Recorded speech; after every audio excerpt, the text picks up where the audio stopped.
Welcome to my new series শেষ থেকে শুরু ডে 14। আজকের সকালটা ছিল একটু অন্যরকম।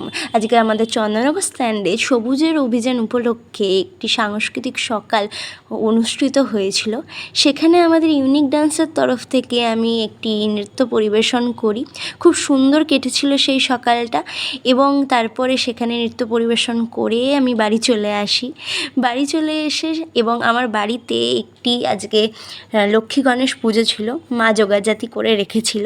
তারপরে আমি সুন্দর করে আমার গোপাল ঠাকুরকে সাজিয়ে দিয়ে পুজোতে বসি। ঠাকুরমশাই আসে এবং ঠাকুরমশাই এসে সুন্দর করে পুজো সম্পূর্ণ করে। এরকমভাবেই কেটেছিল আজকে আমার সকালটা। আপনাদের কীরকম কেটেছে অবশ্যই কমেন্টে জানাবেন। আর নববর্ষ উপলক্ষে আমার চ্যানেলে একটি সুন্দর নাচ পরিবেশন করা রয়েছে, জানাবেন, দেখবেন, লাইক কমেন্ট শেয়ার করবেন। আরও সুন্দর সুন্দর নাচ দেখতে হলে ফলো করে রাখবেন। টাটা সবাইকে।